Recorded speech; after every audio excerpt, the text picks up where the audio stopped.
Which genre of music do you loathe? Overplayed radio music. Even a good song can be a hammer to your sanity when it's overplayed on the radio. Edit. Wow. I didn't think my comment even qualified as an actual genre, but I guess people hate it as much, if not more, than I do. I just woke up to 6k upvotes and I'm like, what? So thanks for that surprise. LOL, thanks for the awards too, I know they aren't free anymore. Primary school recorder ensembles. Schlager. I got no equivalent in English for it, but imagine if someone who did low effort, shallow, cheesy feel-good jingles for advertisement decided to do at least 3 minutes of it to entertain a beer hall full of retirees. Novelty Christmas songs where they replace the lyrics with animal noises.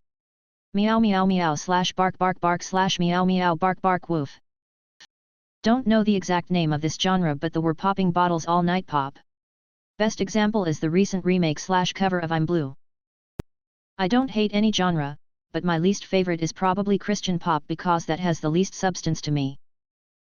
That subgenre of country music where everyone has to be poor, simple, and stupid in order to be a good person. A lot of these TikTok songs are just so formulaic. Almost to the point where I can practically guarantee they have a family member who works for a label. Songs specifically made for TikTok. Removed. Country rap. Hip hop. Christmas.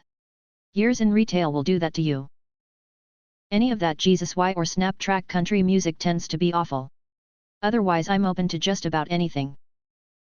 It's actually crazy that Reddit can agree on something. That something is that modern country music is dogshit. Modern country music. What makes you not want to be intimate with your so? I've always heard of fighting then having sex after. Fighting has always made me not want it. The last thing I want to do when someone pisses me off is have sex with them. What made it worse is she always wanted to when we were arguing, which made the argument worse when I refused. Gastrointestinal issues are a frequent reason why. Hygiene issue. Breath, armpit odor, etc.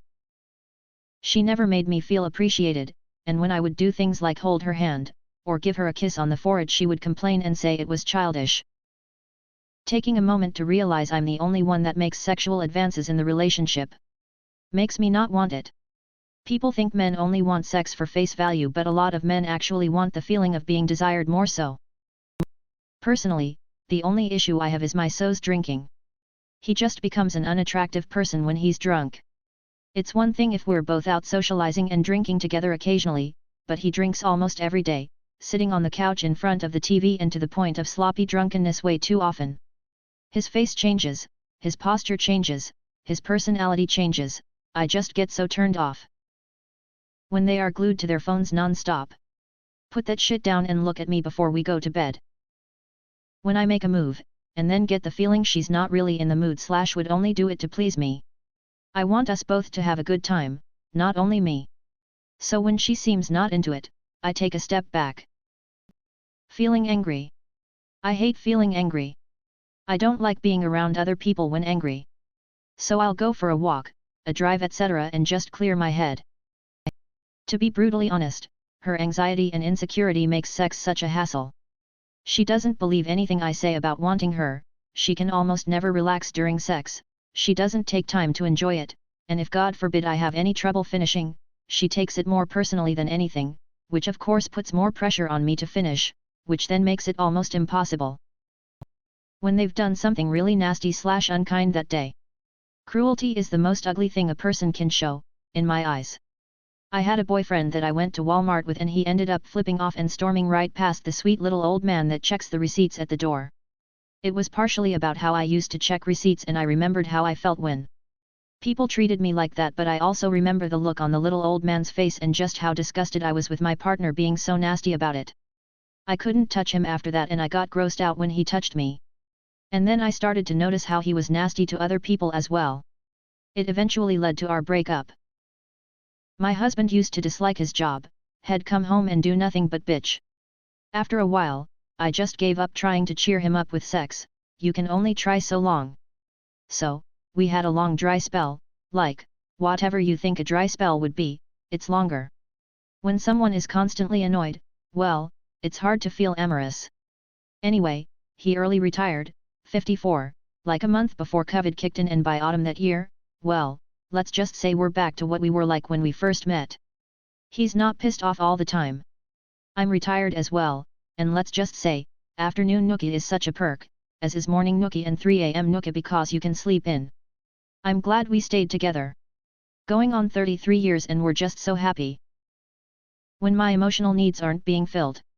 I don't want to be intimate when I've just worked an 8-hour day, then put in another 3 hours of housework while my so drank beer and played video games, and he hasn't even said a word to me before trying to get intimate.